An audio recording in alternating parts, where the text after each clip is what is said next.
Quiero que no me abandones.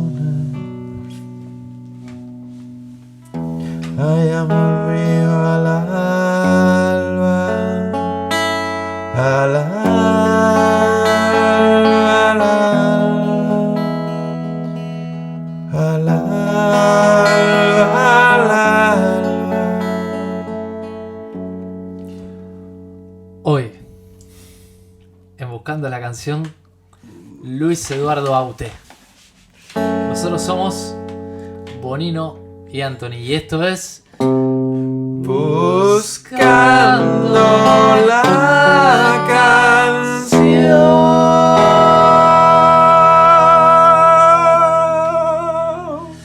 Bueno, es el primer episodio en el cual vamos a hablar de un personaje particular. ¿Y tú crees que esa cámara está grabando, mi querido Bonino? Sí, estoy seguro, mira, lo voy a chequear por los ¿Tú dos. crees que esa cámara está grabando? Sí. Está grabando. Perfectamente, 1 minuto 40. va. Sí. Perfecto, seguimos hablando. Muy Este es bien. el primer podcast donde cuestiono la... Cuestión técnica. Sí. Va a ser un podcast en el cual va a hablar la mayoría del tiempo Anthony, pero no por una cuestión caprichosa, sino porque él tiene una historia personal con Luis Eduardo Aute, ¿no? El Exactamente. famosísimo compositor, artista, pintor también. Pintor, poeta. Sí, exactamente. Y que bueno, en una de nuestras reuniones de producción nos pareció como que era una cosa, una joyita contar tu relación con él, porque bueno, ahora vas a contar un poco más, pero más allá de lo que conocen la mayoría de las personas, un artista tan popular como él, tú conociste la intimidad, conociste a la persona, digamos así, detrás del personaje, al que se levanta todos los días a tomar un café, a que se queja a la mañana de esto, de lo otro. Bueno, ya me contarás. Bueno, Anthony, cuéntanos, ¿cómo lo conociste tú a Luis Eduardo Aute y por qué tuviste esa relación tan particular? Bueno, yo conocí a Eduardo, como le llaman los amigos queridos, porque él era amigo de una amiga de mi familia, por un lado, y también era amigo de un pintor que mi papá representaba, que se llama Osvaldo Guayasamín. Ahí va. Entonces, como que tanto la amiga que tenían en común como Osvaldo Guayasamín quisieron presentarle a mi papá a Eduardo. Entonces él vino a España a presentar un libro sobre un artista que él representaba muy fuerte en aquella época, que se llama Ramón Oviedo, un artista dominicano. Y entonces María Trujillo, que era la amiga en común que tenía mi papá y Eduardo, le presentó la obra de Ramón Oviedo a Aute. Y él le encantó y quiso presentarlo en Casa de América. O sea, ser uno de los exponentes en una charla que se iba a hacer en Casa de América. Te hablo del año 90 y no sé qué, 2000 o 98, no me acuerdo, por ahí. Y entonces ahí se conoció papi con Eduardo y se cayeron súper bien. Se hicieron muy amigos. Entonces cada vez que mi papá venía a España, pues quedaban en casa de Eduardo. Y nada, eventualmente yo vine a vivir a España en el año 2002. Y Eduardo le dijo a mi papá, invita a Anthony a mi casa. Entonces yo fui a su casa y nos caímos tan bien que él me dijo, bueno, esta es tu casa, te puedes quedar aquí mientras te vas adaptando en España. Y fue una muy linda experiencia porque... ¿Cuánto tiempo viviste allí? Como 6 o 8 meses, no me acuerdo. Una temporada. Y luego ya, pues, siempre iba ahí como... Sí, continuaste tu relación. Continué mi relación. Y... Pues era muy interesante porque era una casa donde... Bueno, una casa normal, como cualquier otra casa, ¿verdad? Pero en esa casa se vivía por y para la cultura. Entonces tú estabas reunido todos los días hablando de libros, películas, hablando de canciones, músicos, letras, Luego había unos chistes malísimos que se daban en esa casa. Eduardo era un experto en hacer chistes malos. Entonces nosotros nos reíamos mucho de él. Pero yo también era muy malo haciendo chistes. O sea que teníamos una competencia de cuál de los dos era peor haciendo chistes malos. Y también había otra cosa muy interesante, que es que por ahí pasaban otros artistas. Ajá. Ahí yo conocí a Silvio Rodríguez. Wow. Ahí yo conocí a Arthur Ripstein.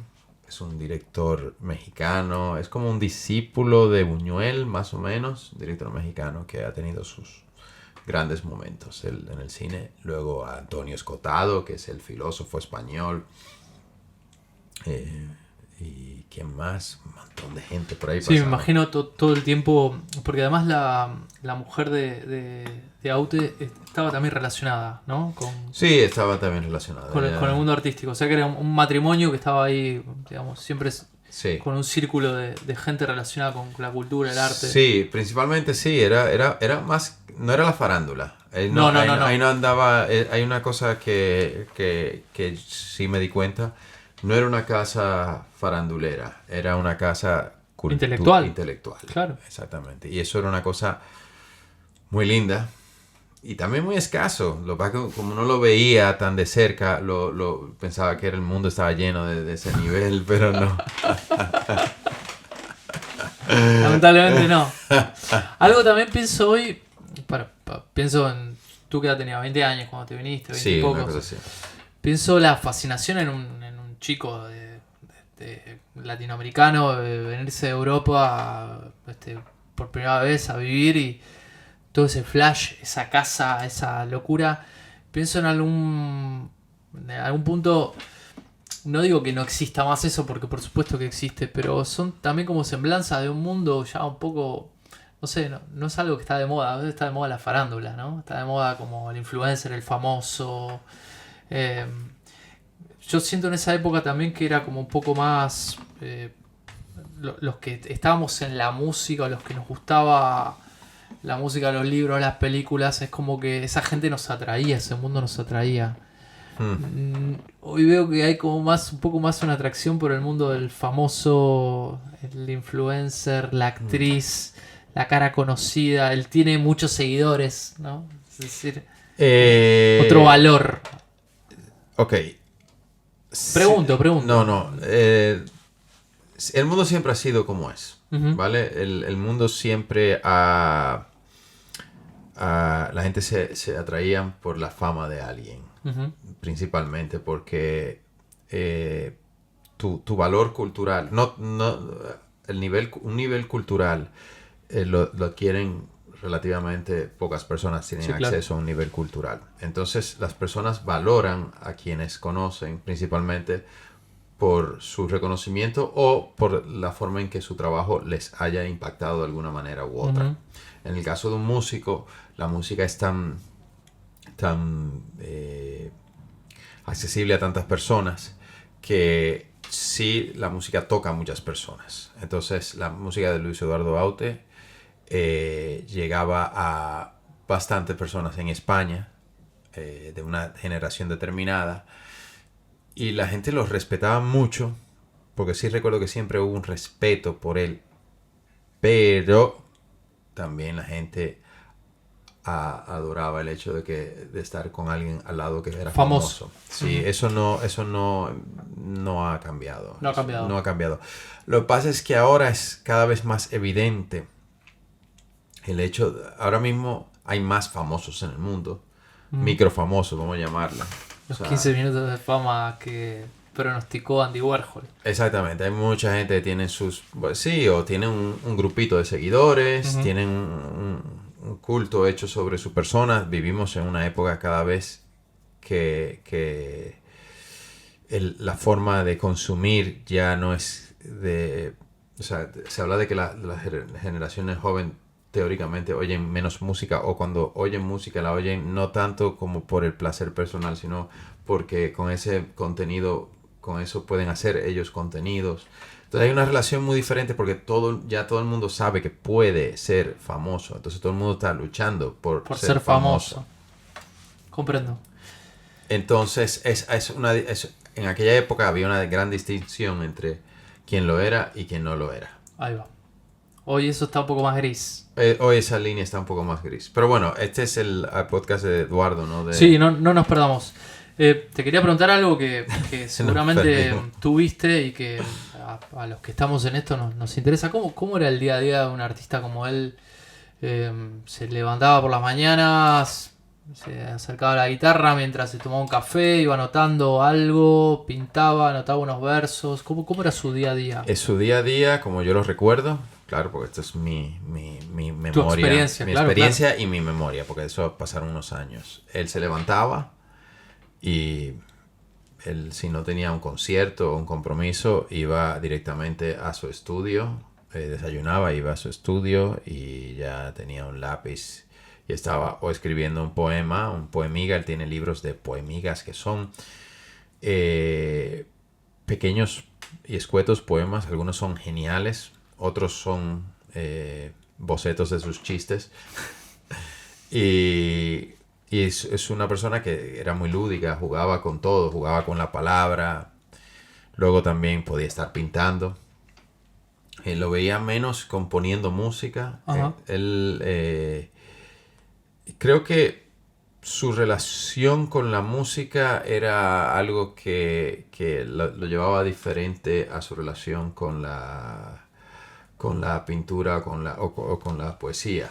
Ajá. O sea, no es que era peor ni mejor, sino que supongo que a él le suponía más esfuerzo componer música que componer hacer un disco, por lo menos en esa época en concreto, donde yo viví con él, que fue, él estaba haciendo, empezaba a hacer el disco de Alas y Balas, y sí recuerdo que él empezar como a escribir la música del disco era como un esfuerzo enorme, pero sin embargo ponerse a escribir un poema, poemiga, era algo como, venga, vamos, como que yo me pongo a jugar un partidito de ajedrez. Sí, eso pensaba, es un tipo de compositor más fuerte en letras, digamos, ¿no? Sí. O su origen estaba más ahí. Sí, yo sí recuerdo que tenía mi guitarra, estaba ahí, trabajaba al lado de él en una habitación que él tenía al lado de su estudio. Y a veces venía y me cantaba una melodía y me decía, intenta hacer esto, ahora hazle unos acordes. Y trataba de explicarme cómo él tenía esa idea en la cabeza, a ver si lográbamos hacer una canción. Y luego al final siempre él terminaba como cogiendo la guitarra y con los acordes que conocía, él dándole forma. Exactamente, él lograba hacer sus canciones y fue una persona, para mí, él sin querer queriéndolo, él era muy buen melodista. O sea, la melodía de Al Alba, esa que yo canté ahorita al inicio, me parece una melodía bellísima. Bellísima, sí, exactamente. Muy bonita. Muy modal, tiene como algo, un espíritu del canto gregoriano. Él ha tenido etapas en su carrera donde ha explorado diferentes facetas de la música. Él no siempre hacía la canción de autor como uno se imagina como es la canción de autor. Obvio, la canción de autor es un mundo muy grande, porque cualquier autor que canta su música es un cantautor. Claro que sí. Desde esa perspectiva, que eso era algo que él siempre me defendía. Él decía, Jimi Hendrix es un cantautor.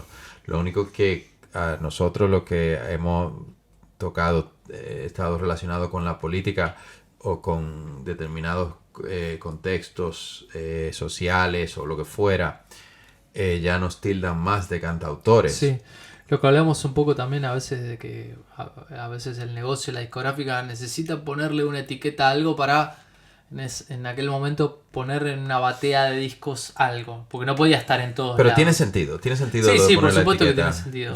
Yo pienso que así como hablábamos de los arquetipos que simplifican las cosas, pues estas etiquetas simplifican las cosas. Cumplía esa función. Cumple esa función y... Pero a lo que voy, eso que está muy bien, no era una barrera o no era... Para la mayoría de los artistas no es un condicionante, sino como que fluían libremente y, bueno, ¿te parece que soy cantautor? Exacto. Está perfecto, pero no me quedo solo con eso. No. Entonces él era una persona que tenía una fascinación. Él quería librarse del mundo de la ¿cómo se llama esto? De lo litúrgico, de las iglesias cuando era joven, porque era una cultura muy cristiana, en la cultura en la que se crió. Ujú. Entonces él era un rebelde en contra de eso, pero a la vez lo amaba, porque Parte de su vida, claro. exactamente, él recaía sobre esa temática. Él tiene un disco que se llama Templo, que es una joya de disco, es un disco muy experimental, donde muchas de sus canciones están inspiradas en cantos gregorianos, melodías de cantos gregorianos. Y es un disco era un disco del que él estaba muy orgulloso. Él, siempre que podía se lo regalaba a alguien. A mí me regaló una copia de ese disco. Mira. Y es uno de los discos que tiene uno de los aleluyas muy famoso. Él tiene una serie de canciones, así como él, como te decía, que fue como criticón con la iglesia o lo que fuera, a la vez él se inspiraba mucho. Él tiene muchas canciones que se llaman Aleluya número 1, Aleluya número 2, Aleluya número 3. Llegó a escribir, no sé si fueron 10 aleluyas. Yo seguro recuerdo hasta el número 7. Y hay uno que está en el disco que se llama Aire, que es una de las canciones más bonitas que él ha escrito. Yo sé que es una de las canciones más bonitas de él porque mi papá me insistió en que la escuchara y realmente es una joya. Ahí te das cuenta qué tan buen letrista, qué tan buen escritor es él. O sea, él tiene cuando Eduardo decide escribir, cuando Eduardo dice voy a escribir una buena canción, él llega a un nivel de uno de los grandes poetas de la historia. O sea, él tiene un talento para la letra alucinante. Y tiene también un talento para crear y asociar ideas y tiene un mundo suyo, muy suyo, que es lo que lo hace mágico a Eduardo. Y está ligada su pintura. Todo lo que me estás diciendo son todas características que yo daría de un buen artista. Sí, exactamente. Esa capacidad de crear un universo propio. Él tiene un universo propio. Ese universo propio lo veías, o sea, los mismos comentarios y frases que tenías en sus letras. De repente él tenía una obra de arte que era una representación de eso. Me acuerdo que tenía una obra de arte que era una cabeza que miraba un espejo. Entonces era con el reflejo del espejo que tú veías el otro lado de la escultura. Siempre estaba jugando con el tema de los espejos, siempre estaba jugando y eso mismo tú lo veías reflejado en sus letras. También él tenía una obsesión mucho con utilizar palabras. Él decía que él creía que los animales tenían alma. Y tú le preguntas, ¿y por qué? Dice, bueno, porque la palabra alma viene de ánima y ánima de animal. Entonces siempre utilizaba Jugar el juego con eso. ánimo, animal. Luego siempre usaba con palabras de asociación, como por ejemplo, él hablaba de la miga del pan. Y a veces estaba su letra hablando de la miga del pan y de repente decía yo no quiero al amante, yo quiero la amiga y todo eso tenía unas relaciones muy suyas, era como descubrir un mundo personal que una vez tú estás viviendo ahí adentro, tú entiendes que es que él está el día entero mascando ese mundo, todo el tiempo. Siempre estamos jugando con esas palabras, etcétera, etcétera. Entonces, creo que eso es lo que para mí lo hace tan grande, que le haya creado ese mundo tan fuerte. Imagino que recordarás, bueno, un montón de momentos así como particulares. Podemos hacer varios capítulos. Podemos hacer varios capítulos, sí. Es el sí, porque además eso te ha pasado en una edad donde te estás formando muchas cosas y esos son como esos momentos que esos aprendizajes que van a acompañarte por siempre. Claro, yo digo que él fue uno de mis maestros de creación de canciones.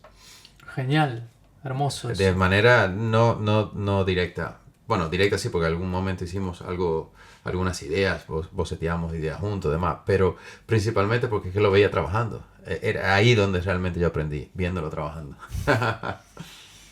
Qué privilegio, Sí. trabajar a un artista así. Sí. Es como... Es la platea más VIP Sí. de todas. Sí, ese era. ¿De qué hablaban cuando no hablaban de música? Una cena, una Eh, comida, un desayuno, de qué se hablaba de actualidad, se hablaba de sí, política, se hablaba...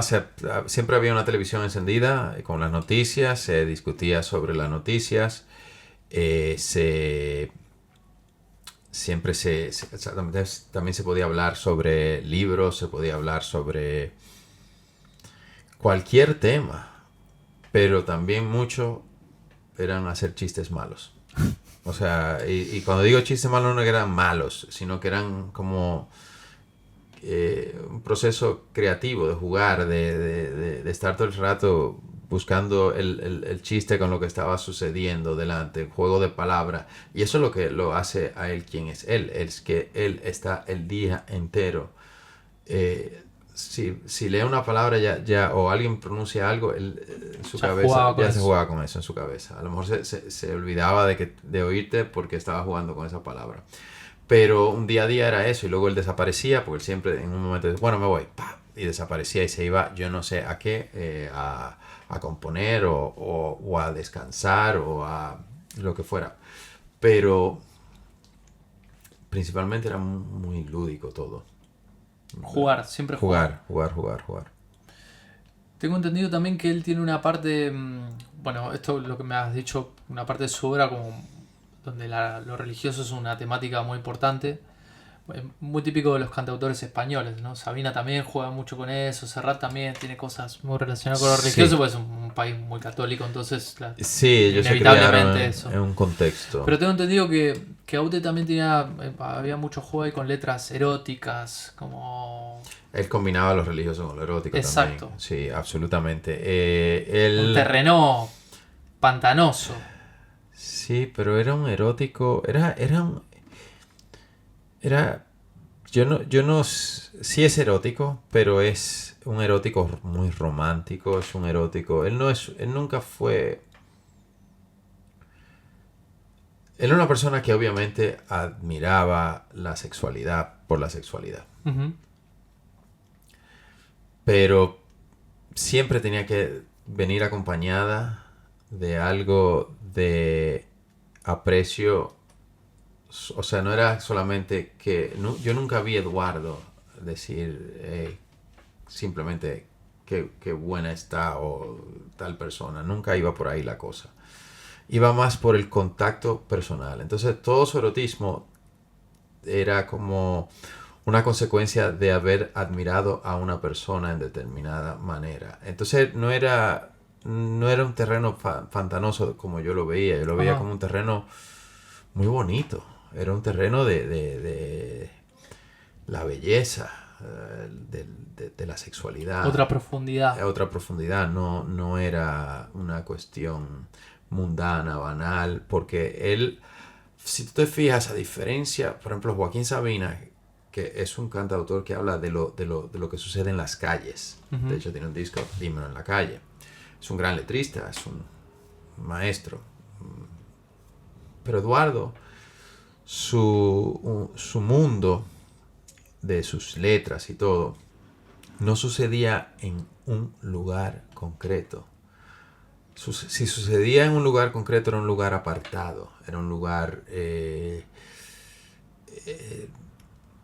no era entré en un bar y tal cosa.